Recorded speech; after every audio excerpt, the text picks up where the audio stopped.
Boa noite. Vamos dar início aqui ao nosso momento com a tutoria, né? Um evento aí que a Faculdade SES está promovendo. Deixa eu apresentar, né? Meu nome é Mona, é só Mona mesmo. Eu sou analista aqui de cursos da faculdade.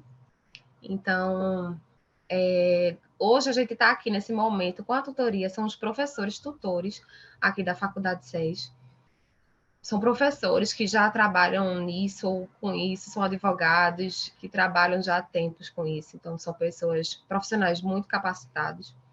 E eles vieram hoje aqui para tirar algumas dúvidas em relação às aulas que foram liberadas a partir do dia 13, que foi o início de aula da segunda turma do ano, a turma 2023.2. A gente teve o início dessa turma, dia 13, e a Faculdade SES promoveu esse evento liberando aulas de todos os cursos. E, em razão disso, a gente quis abrir aqui esse momento com a tutoria para tirar as dúvidas. Então, acho que a gente pode começar. Deixa eu abrir aqui a minha filinha que eu fiz. Queria apresentar também os tutores. Eu vou começar por Andresa. Andresa está aí? Tô sim, mano. Boa noite, gente. Boa noite. Boa noite. Boa noite. Deixa eu só falar que as perguntas, elas foram previamente selecionadas por um formulário que a gente enviou nos grupos de WhatsApp.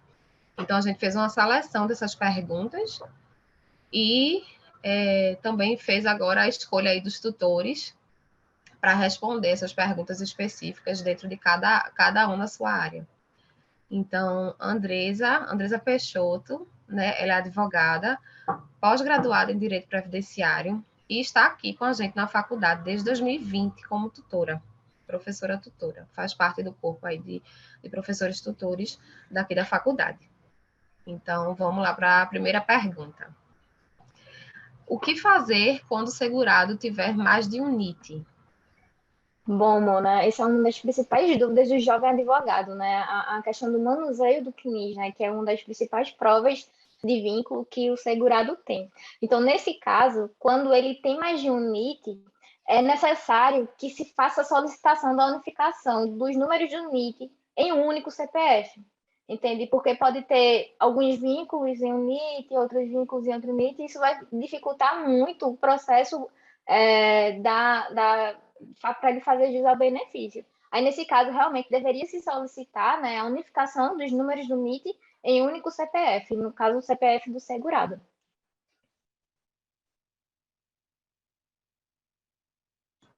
Certo, ótimo. Vamos partir para a segunda pergunta, então. A segunda pergunta é: como fazer a retificação do CNIS do segurado? Outra dúvida muito, muito importante, né? E frequentemente os advogados ficam com esse questionamento, porque o acerto do CNIS, no caso, a retificação do CNIS, ele não consta nem no rol dos pedidos do meu INSS, nem no INSS digital. Então, como é que vai ser feita essa solicitação de retificação? Pode ser solicitado pelo atendimento, né, do número 135, ou 0800, 135, 0135, ou pelo guichê virtual, que haverá a abertura da tarefa. Certo, ótimo. Andresa, obrigada pela contribuição. Por nada, mano. Acho que vamos passar para o próximo. Obrigada, Andresa. Até a próxima. Até, mano.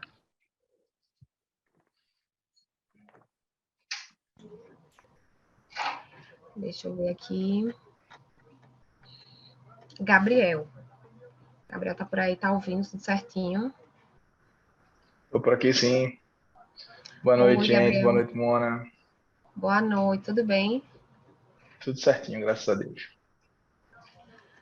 Então, Gabriel é também advogado, gestor de carteira na área civil do Gouveia Magalhães Advogados, especialista em Direito Internacional e Relações Internacionais, professor de Direito Civil e de Direito Internacional, membro das comissões de Direito dos Refugiados e de Direitos Humanos da OAB Pernambuco, tutor de cursos de pós-graduação no Complexo de Ensino Renato Saraiva. Então, Gabriel, a gente selecionou aqui, separou as perguntas, 2 perguntas também. A primeira é: quais as principais dúvidas dos advogados nas ações que tramitam no juizado? Que erros são mais comuns e como evitá-los? Bom, quando a gente fala de juizado, né, dá logo um calafrio no advogado, né? A verdade é essa, Mona, porque em que pese a gente ter aí um arcabouço jurídico muito bacana no Código de Processo Civil, a Lei 9.099, ela traz umas nuances que acabam fazendo com que os advogados eles cometam alguns equívocos, né? E traz um pouco de medo também para o jovem advogado, para aquele cara que está começando, para aquela mulher também, a jovem advogada que está começando na advocacia. E a gente está falando de questões que envolvem competência, prazos, questões que envolvem elaboração de provas, até mesmo os recursos no juizado social são diferentes. Então, todo jovem advogado ele precisa, sim, trazer um pouco de atenção, né? Trazer um pouco de cuidado na hora de trabalhar junto ao juizado, junto à Lei 9.099. Os erros mais comuns que eu posso citar aqui, cometidos por outros advogados, seriam a questão justamente da competência, quem pode ajuizar a ação no juizado, quem não pode ajuizar a ação no juizado, né? A gente tem a questão dos incapazes, do preso. A gente tem muitos erros cometidos em relação ao recurso inominado, né? Porque alguns advogados se espantam o que seria recurso inominado, né? É aquele recurso que é utilizado para combater a sentença, e como ele não tem uma previsão expressa de nomenclatura dentro da Lei 9.099, ele é chamado de recurso inominado, tá certo? Então, essa questão dos prazos que diferenciam entre o CPC e a Lei 9.099 quanto ao recurso nominado, por exemplo, a questão de quem pode ajuizar essa ação, a questão de quais ações são de competência do juizado. É muito comum, por exemplo, a gente ver ações possessórias que não são cabíveis no juizado serem ajuizadas na Lei 9.099, né? E é um erro típico dos advogados. Outro erro típico também que é muito cometido são aquelas ações que demandam complexidade de prova, né? Aquelas provas que são mais complexas, os advogados, por não dominarem a Lei 9.099, acabam, né, ajuizando essa ação e têm a sua ação extinta, né, logo de cara pelo juízo, justamente por essa complexidade.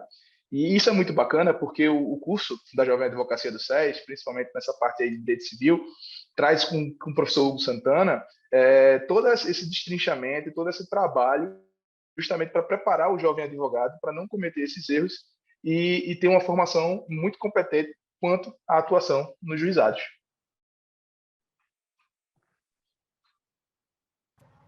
Isso, ótimo. É um curso bem voltado para a prática mesmo, a atuação, né, do advogado na prática. Exatamente. Vamos partir para a segunda pergunta, então.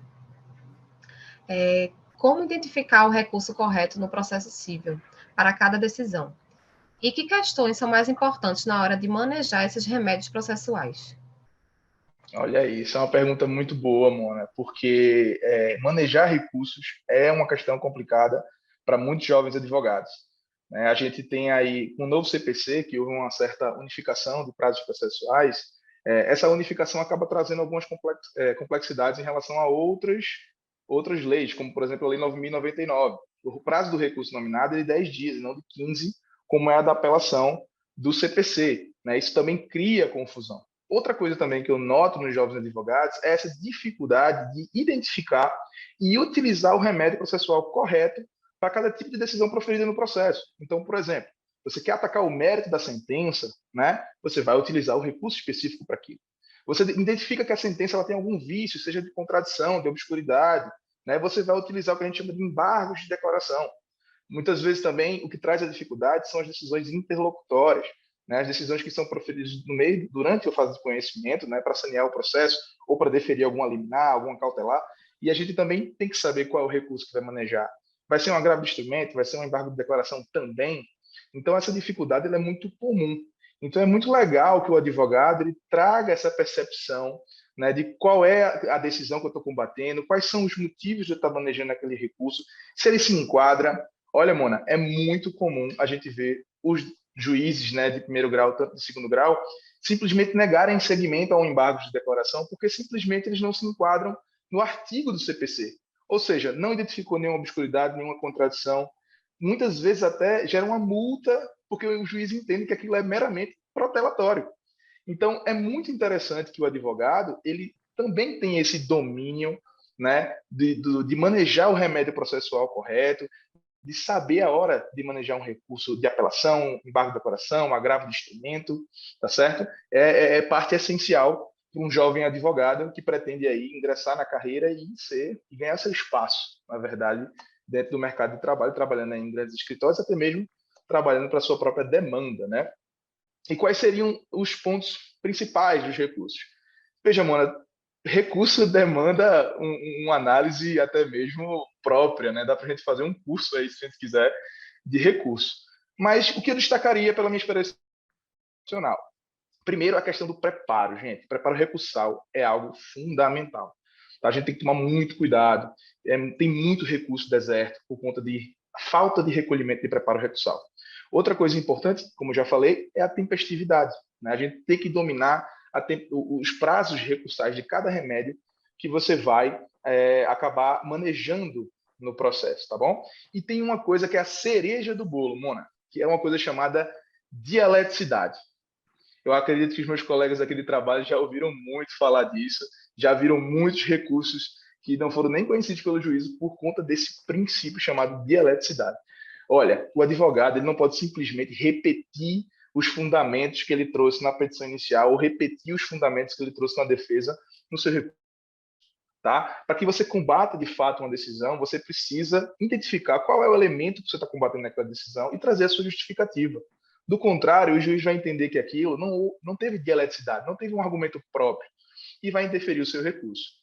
Inclusive, é muito comum, quando a gente está trabalhando com cliente de massa, né, de grande expressão, como, por exemplo, bancos e seguradoras, a gente vê os advogados que combatem decisões proferidas em favor da seguradora alegar que os recursos do que as defesas são recursos que não possuem dialeticidade, tá certo? Então, é bom você dominar essa questão desse princípio da dialeticidade também, além do que eu já falei da tempestividade e do preparo recursal. Mas eu tenho certeza que tudo isso você aprende aí no nosso curso do SES, da Jovem Advocacia da Prática Civil, tá certo? Então, eu aconselho bastante, 100%, para estar junto com a gente, para a gente estar destrinchando e aprendendo todos esses detalhes aí para formar excelentes advogados, se Deus quiser. É isso aí, atuar na dor do advogado, né? Recurso, com certeza, é uma dor do jovem advogado aí. Dominar esses pressupostos, né? Quando interpor,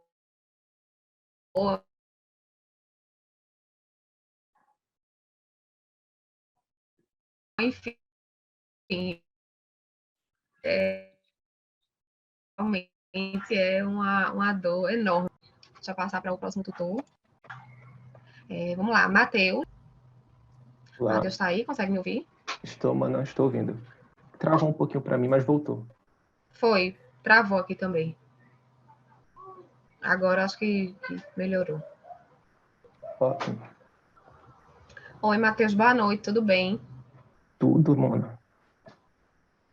Prazer estar conhecendo assim, virtualmente, mas conhecendo, né? Sim.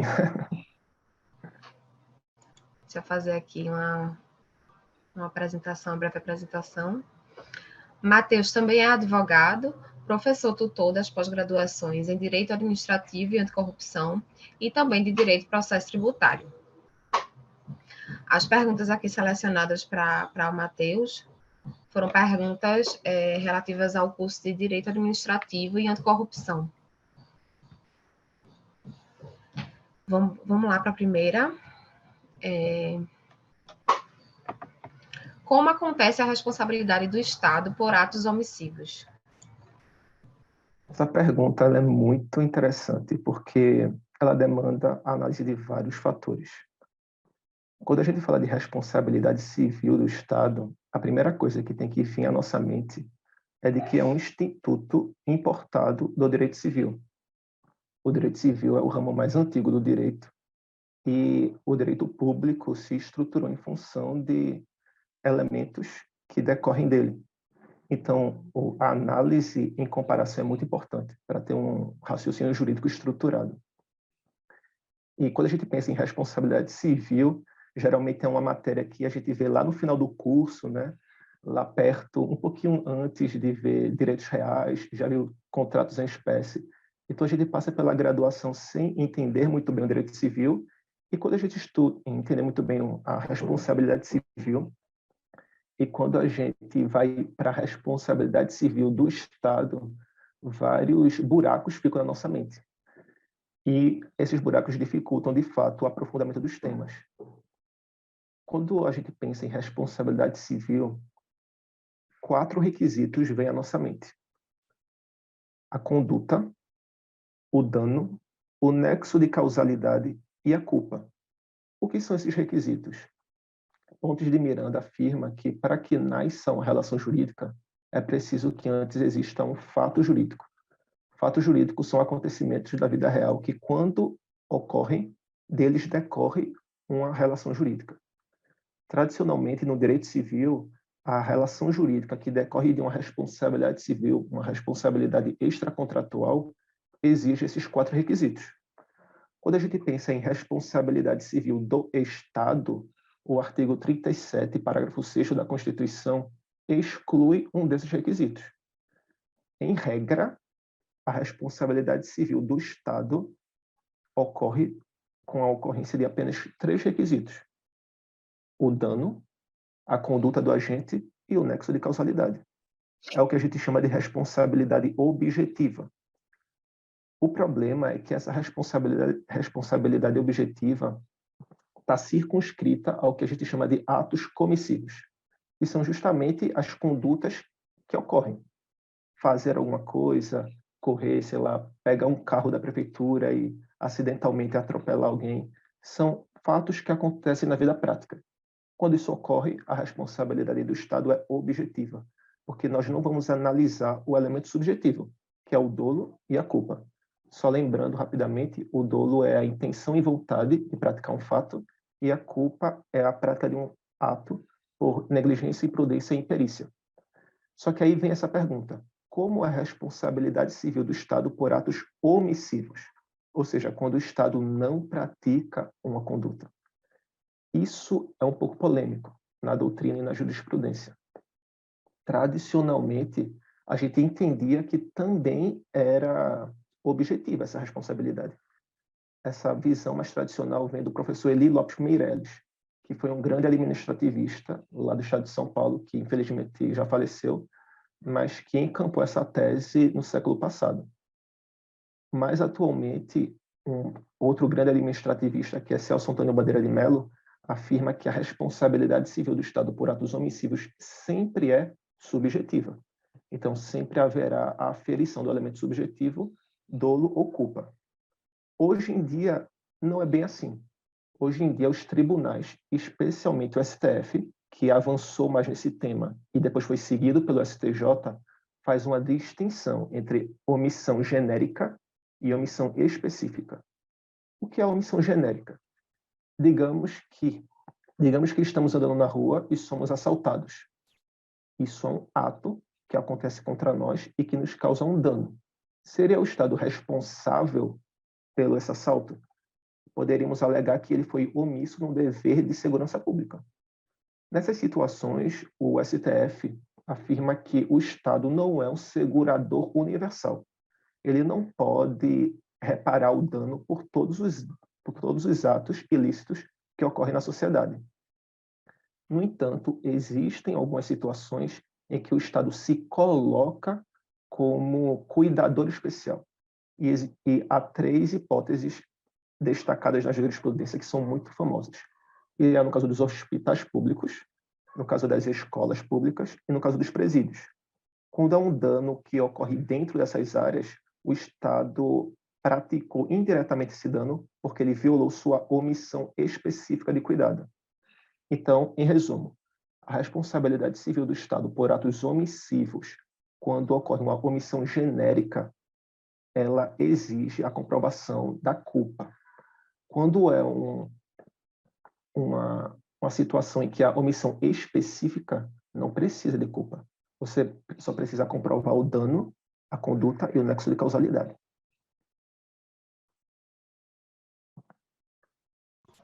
Certo, muito boa a explicação, Matheus. Deixa eu passar para a segunda pergunta. O que é a teoria da dupla garantia? Essa é outra questão um pouco polêmica, mas que foi recentemente pacificada no STF. A teoria da dupla garantia é o seguinte: segundo o Código Civil, o patrimônio daquele que inadimpliu uma obrigação é a garantia para a satisfação da dívida.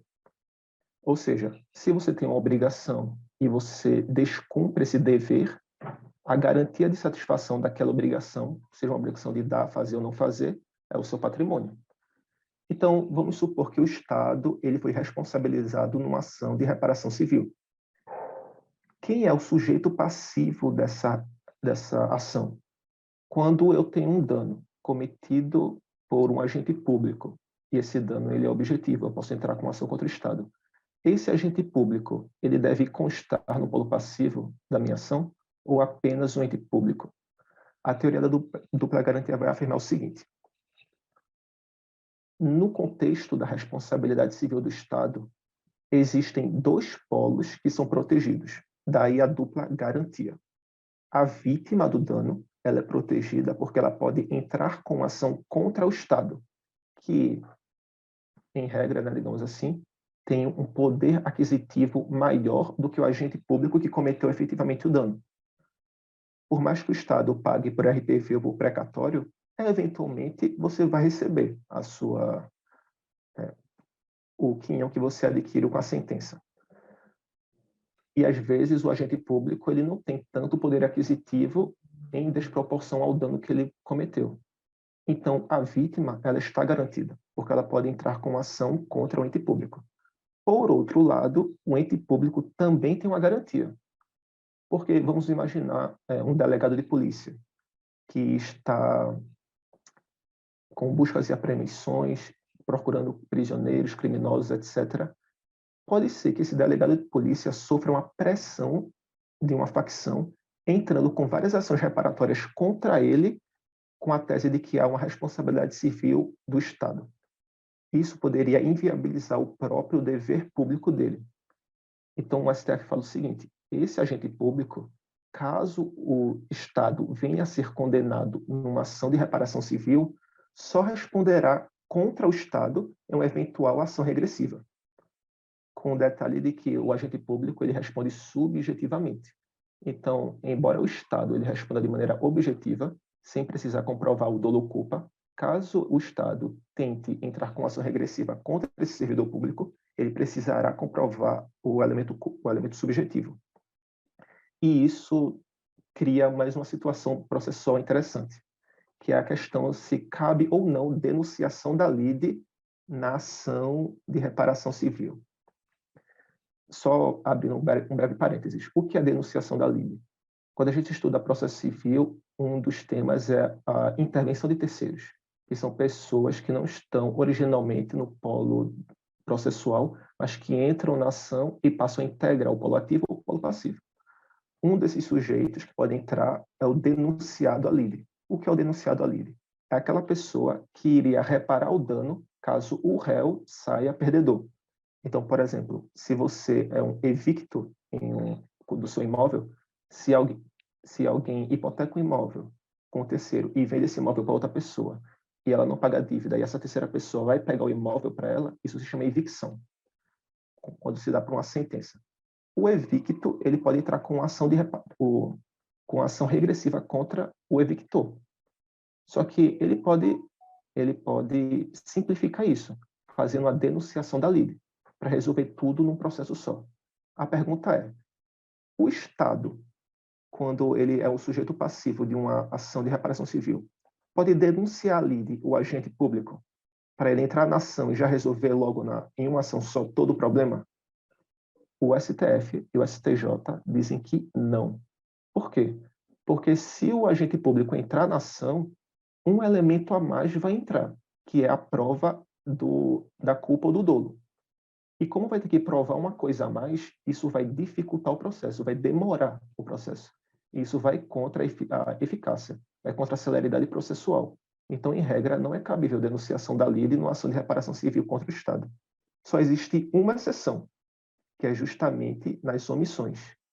Como numa ação por ato omissivo, o Estado, a reparação do Estado tem que se dar já com a prova do elemento subjetivo, a denunciação da lide do agente público não iria acrescentar um elemento novo naquele processo. Então, caberia a denunciação da lide.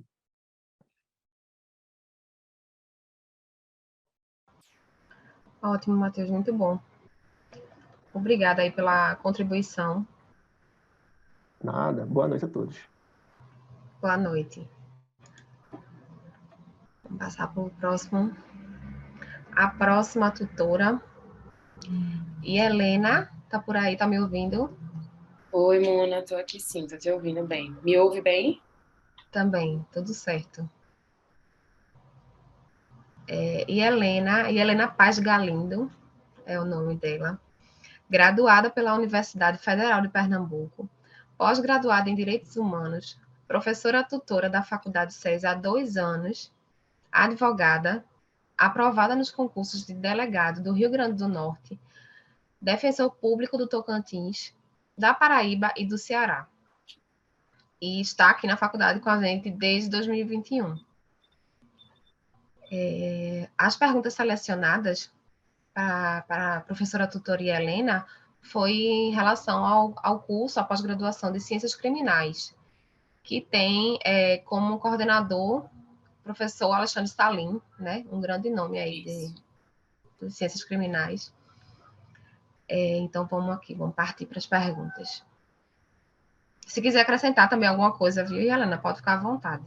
Certo. Não, eu ia acrescentar que o professor Alexandre Salim, apesar de eu ser muito tendenciosa à defesa, porque eu estudo para a Defensoria Pública, eu advogo na seara criminal, milito na seara criminal, e o professor Alexandre Salim, ele é promotor de justiça, mas ele, como um grande processualista e penalista, ele é muito garantista, então as aulas dele são sempre muito atreladas à legalidade, ao garantismo penal, então é muito fechado nessa visão do garantismo, então temos esse vínculo aí essa aproximação, digamos assim, de ideias. Tem uma identificação, né? Uhum. Então, vamos lá, vamos partir para a primeira pergunta. Atos preparatórios são puníveis? Pois é, vamos lá, Mona. Para falar sobre atos preparatórios, essa é uma das aulas mais importantes do curso. Inicialmente é importante destacar isso. Essa aula é ministrada pelo próprio professor Alexandre Salim, e ela é importante, eu diria, tanto para aquele advogado que está militando na seara penal, quanto para aquele aluno que também está prestando concursos públicos. Por quê? Tem tudo a ver com o intercrimes, ou seja, o caminho do crime, a ordem cronológica dos fatos até a consumação do crime, especialmente falando aqui de crimes dolosos, porque nos crimes culposos não temos todas essas etapas. E os atos preparatórios, eles se encontram no segundo eixo, digamos assim, na segunda etapa do iter crimes, desse caminho para o crime. O primeiro ato, a primeira parte, seria a parte da cogitação, que está no mundo das ideias, é quando surge a ideia do cometimento de um crime, qualquer que seja, um crime doloso contra a vida, por exemplo, um homicídio. E essa é uma parte da cogitação, ela não é punível pelo direito penal. O direito penal, ele só atua quando há lesividade, quando há uma agressão de fato ao bem jurídico protegido pela lei penal. E pelo fato de, nitidamente, o mundo das ideias não poder, eu posso desejar que o ventilador caia na cabeça do meu maior inimigo, mas ele simplesmente não vai acontecer, tendo por base apenas o meu desejo, as minhas ideias. Então, também, na fase de cogitação, não há incidência do direito penal.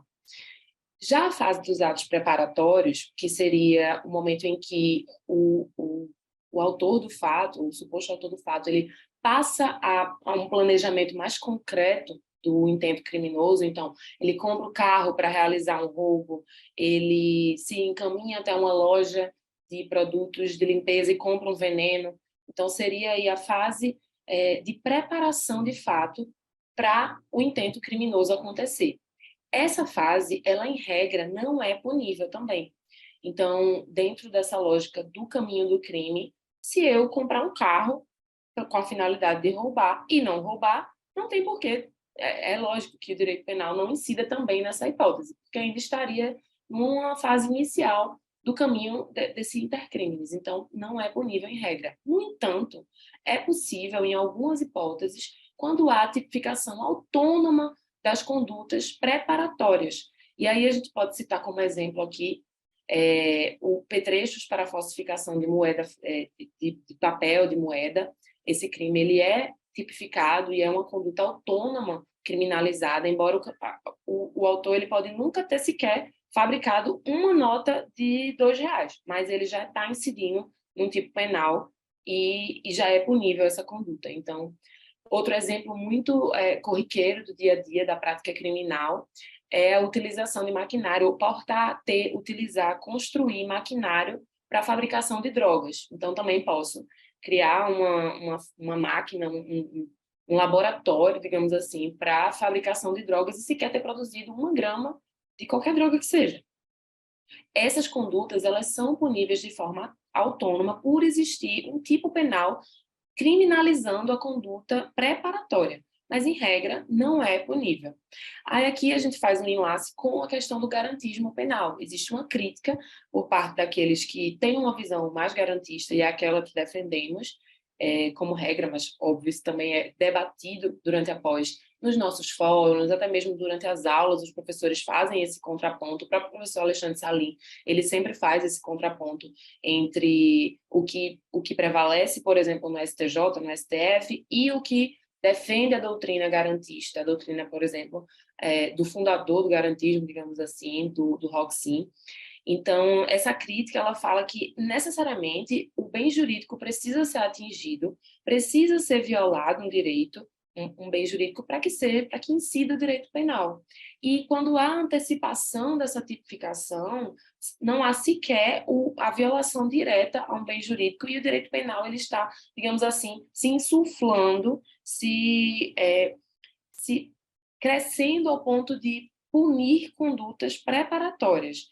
E isso, a rigor, como é muito criticável na doutrina, gera efeitos práticos e efeitos deletérios para nós como sociedade, como, por exemplo, o superencarceramento, a punição de atos preparatórios ou de condutas abstratas, também é chamado como característica, é nítido de característica do direito penal do inimigo, porque há esse crescimento exacerbado do direito penal para punir condutas preparatórias, condutas que não há uma lesividade, de fato, uma agressão ao bem jurídico, e isso é algo a se ter cuidado sempre, porque o direito penal, nitidamente, ele precisa ser aplicado na sociedade, precisamos do direito penal, punir, como diz Auri Lopes, é civilizatório, é necessário, mas a gente precisa punir dentro das regras pensadas objetivamente e da legalidade, de toda a normativa processual penal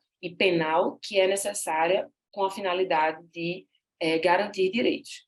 Então, essa seria a nossa primeira questão, que é muito objeto de dúvida de alunos e de concurseiros e até mesmo de advogados, e que isso, como a gente vai ver, impacta em algumas teses defensivas que devem ser de conhecimento do advogado na sua prática penal. E aí, só para finalizar essa primeira questão, temos os atos de cogitação, os atos preparatórios, os atos de execução propriamente do delito, que aí é quando se passa efetivamente a atingir o núcleo do direito do bem jurídico protegido, os atos de consumação, que seria a finalização, quando não está mais na seara da tentativa, e os autos de exaurimento, que seria a finalização com todas as consequências da prática daquele ato criminoso. Ótimo, maravilha.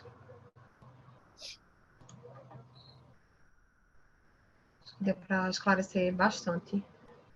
Vou partir aqui para a segunda pergunta. Qual a teoria adotada no nosso ordenamento com relação ao início dos atos executórios?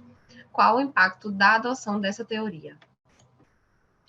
Pois é, escolhemos essas dúvidas porque elas estão conectadas, até mesmo nessa ordem que a gente decidiu explorar aqui, porque os atos executórios, existe uma grande discussão, e aí existem várias teorias sobre quando os atos preparatórios deixam de ser preparatórios e entram dentro da etapa dos atos executórios do delito. Então, isso é muito importante para definir se houve, de fato, a tentativa ou se houve tão somente atos preparatórios e, por isso, seria uma conduta impunível.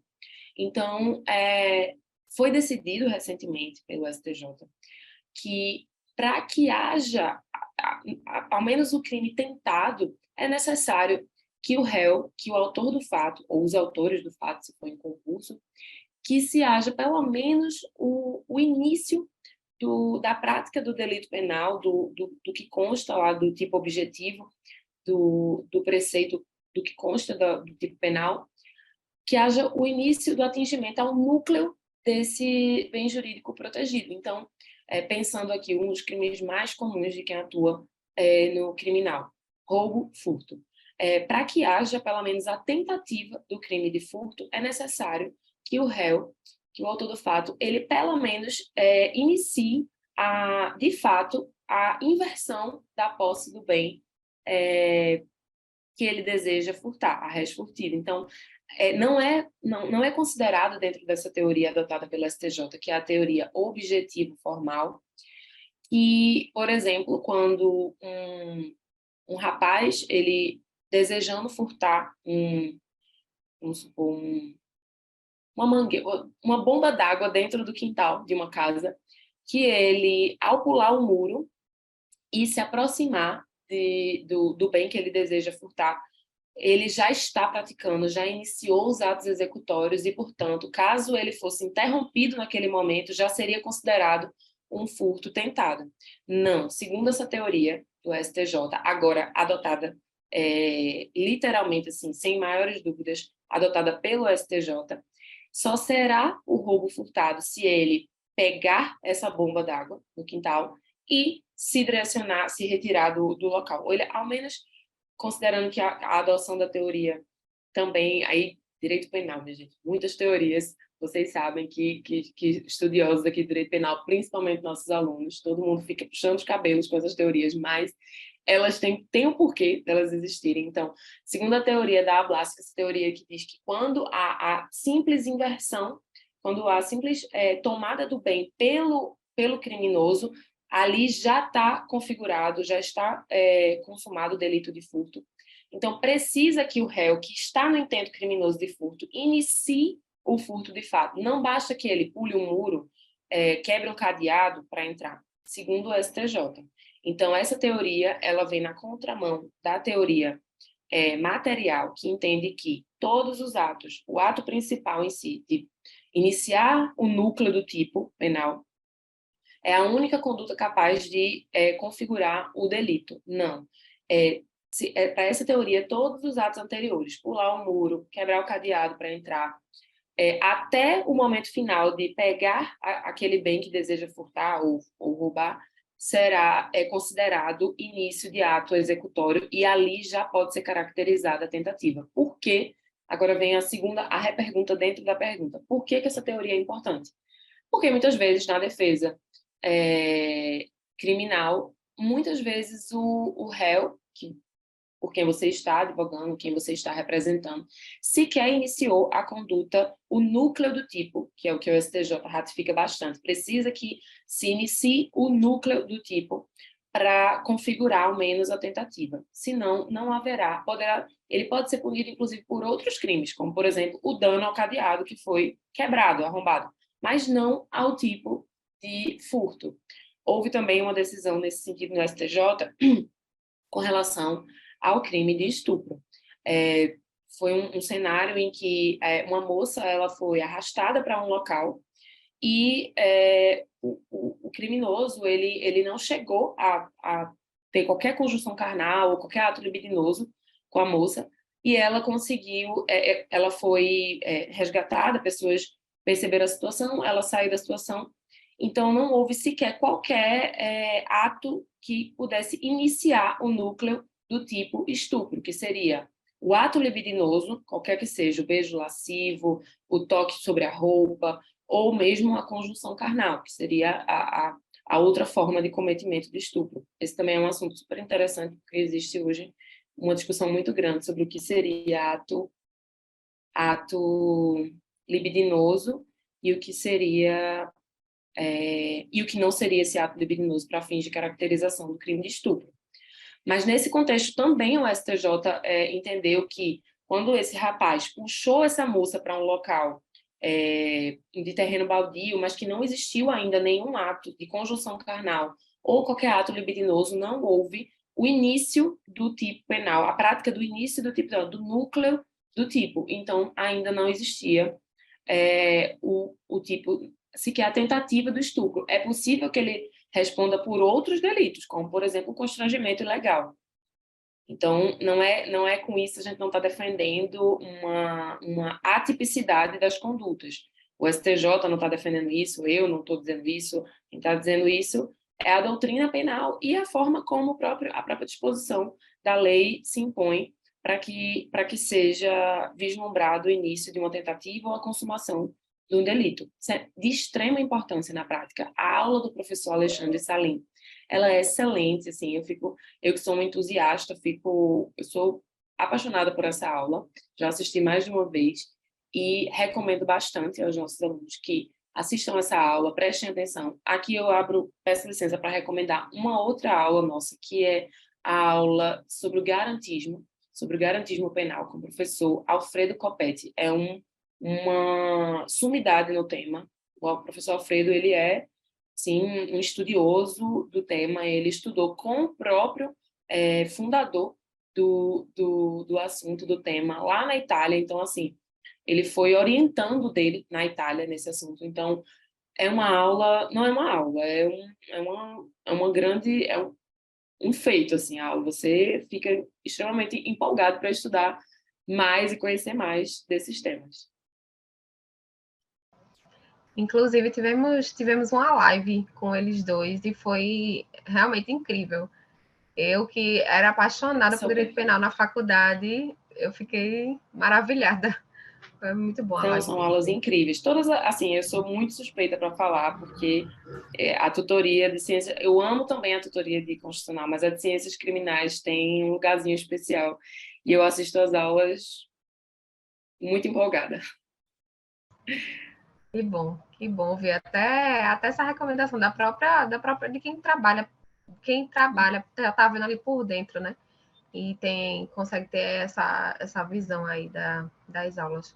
O coordenador realmente ele é incrível, assim, até para a gente também, ele é muito Ele é sempre extremamente solícito. didático, então, assim, Muito. pode ser alguém que não tem aí, direito penal é muito difícil, as teorias, mas ele destrincha de uma forma que fica muito nítido, fica muito bom.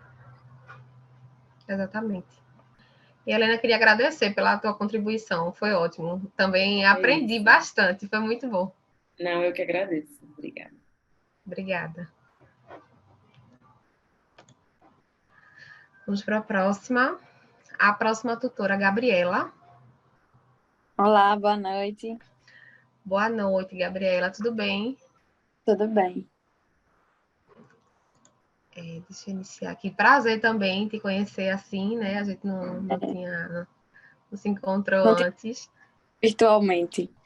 Isso, é verdade. Deixa eu fazer aqui a apresentação. Tá. Gabriela é advogada desde 2015, atua como advogada autônoma e também presta serviço para um escritório parceiro.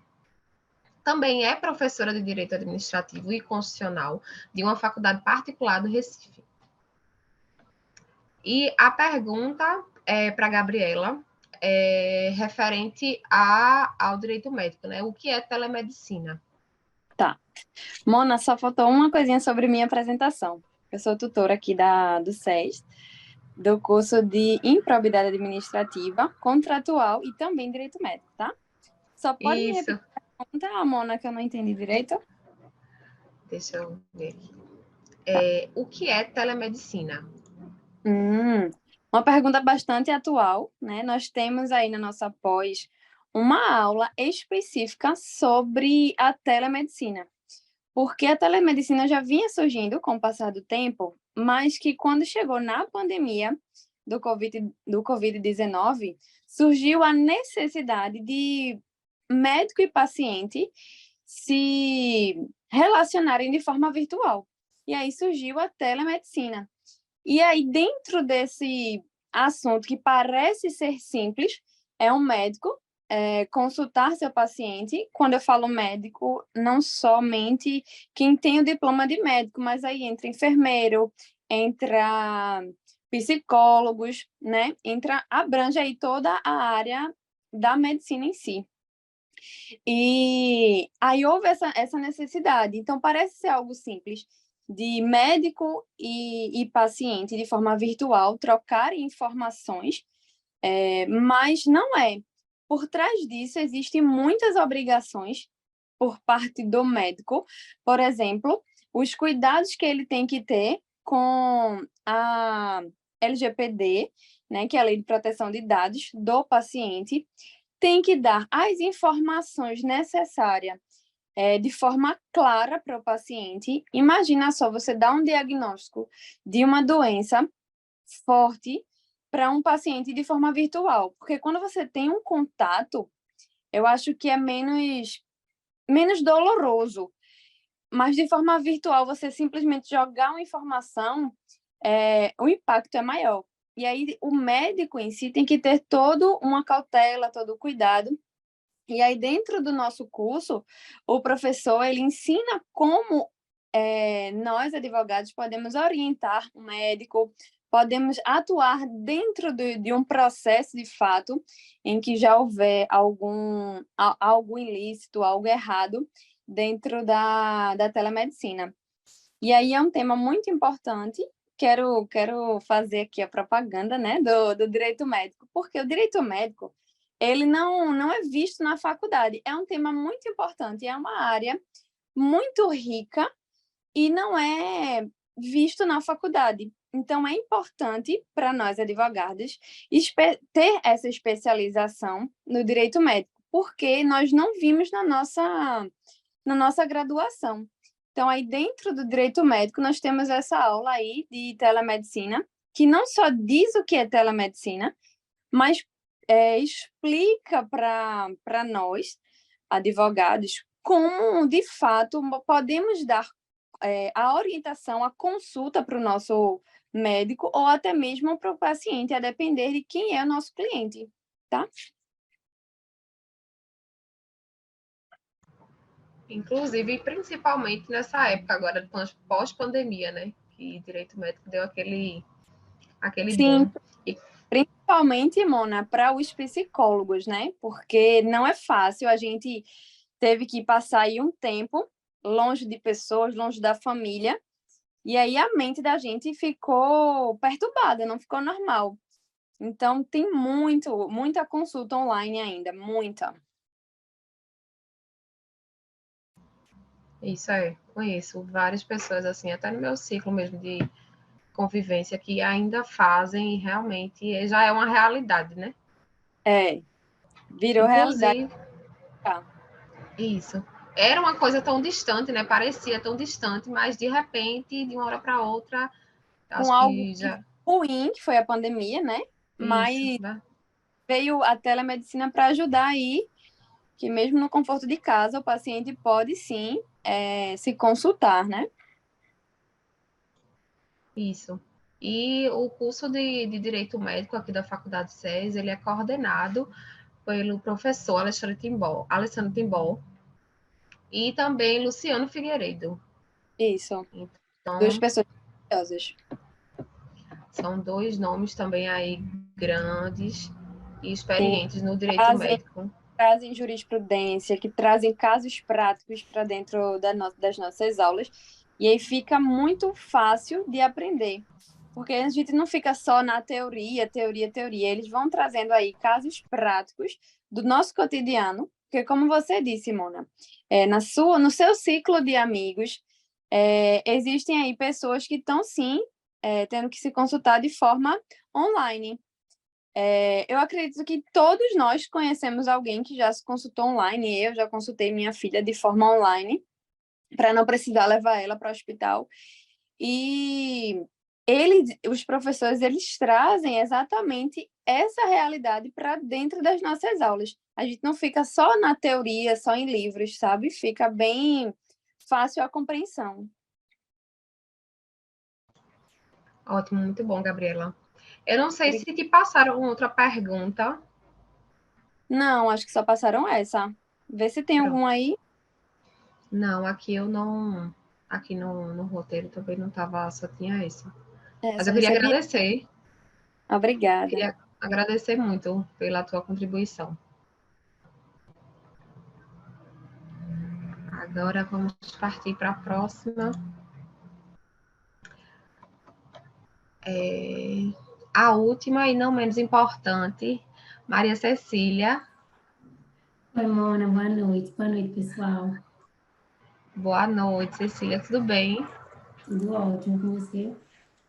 Tudo bem, também tranquilo. Vamos lá para fazer uma apresentação aqui rapidinho, para a gente começar as perguntas. Maria Cecília da Fonte Neto de Mendonça Sartori, eu estou falando errado, né? Não, tá certo, é isso mesmo. Advogada há 5 anos, atualmente trabalha na área civil estratégica do Da Fonte Advogados. E está aqui no SES com a gente na faculdade há quase 2 anos. Então, tem uma trajetória aí, já um caminho longo de sucesso aí com a faculdade. Vamos para a primeira pergunta, né? Sobre o curso de Direito de Família. Sim. A pergunta foi sobre a elaboração do pacto antinupcial. Se só podem ser dispostas questões patrimoniais e se as partes podem dispor de forma diversa dos regimes já pré-estabelecidos.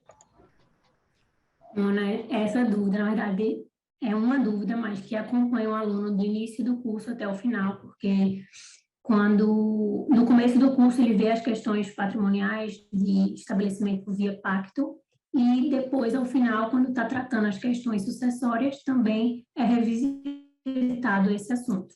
Mas, voltando ao questionamento, né, a princípio, o pacto antinupcial, ele foi instituído para os nubentes estabelecerem regimes de bem, então, questões exclusivamente patrimoniais. E aí eles escolhiam os regimes que já estavam dispostos no Código Civil. Mas com o passar do tempo, a modernidade chegando, né, e assim também os advogados verificando as peculiaridades dos casos, eles começaram a combinar regimes de bens. Então, não mais os regimes pré-estabelecidos apenas eram escolhidos para o pacto, mas havia uma mistura. E além da possibilidade dessa mistura, outras questões extrapatrimoniais também foram colocadas no pacto, como o exemplo, assim, de quem vai pagar aquela conta no casamento, ou de quem vai lavar o prato na casa. Quanto a isso, nada era discutido judicialmente. Nos cartórios eram feitos os pactos e não havia discussão. Entretanto, tinha uma estipulação que tinha muita discussão na doutrina, que era a questão da cláusula de traição. E por anos, essa cláusula de traição não foi possibilitada. Mas recentemente, agora em janeiro de 2023, teve uma decisão judicial lá em Minas Gerais, que uma juíza validou essa cláusula, eles colocaram a cláusula de traição com indenização de 180 mil, se não me engano, e ela validou, afirmando que o pacto, né, antinupcial é um contrato e as partes estão livres para estipularem o que querem, questões patrimoniais e extrapatrimoniais, desde que obedeçam, né, não violem os princípios da dignidade humana, ou o princípio da igualdade entre os cônjuges, da solidariedade familiar. Então, assim, concluindo, né, com a resposta da questão, é possível estipular no pacto questões patrimoniais e extrapatrimoniais, também é permitido que não aqueles estabelecidos no Código Civil.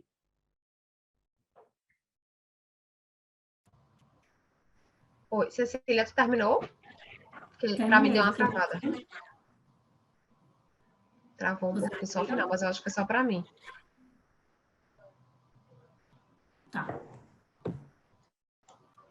Tá me ouvindo? Tá tudo certinho no meu áudio agora? Aqui tá tudo certo. Tá.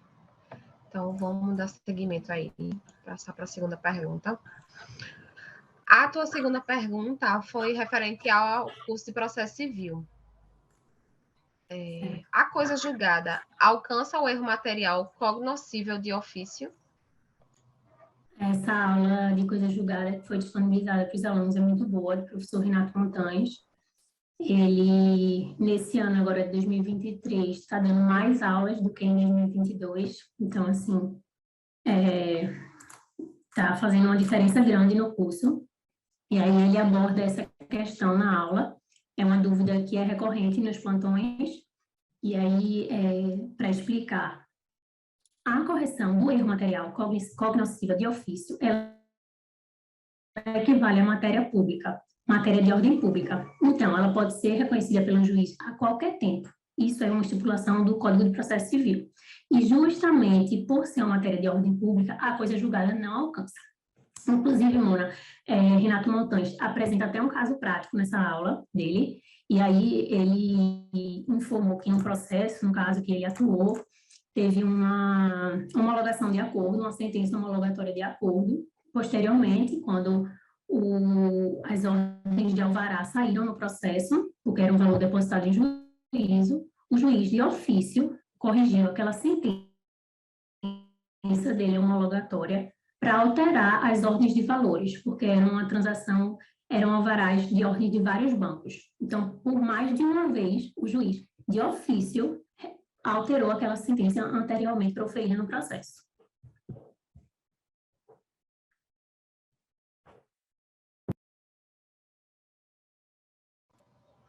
Cecília, eu até consegui assistir essa aula também, achei muito boa. Bem prática, ele cita casos julgados muito bom. O professor Renato, ele cita muitos casos mesmo.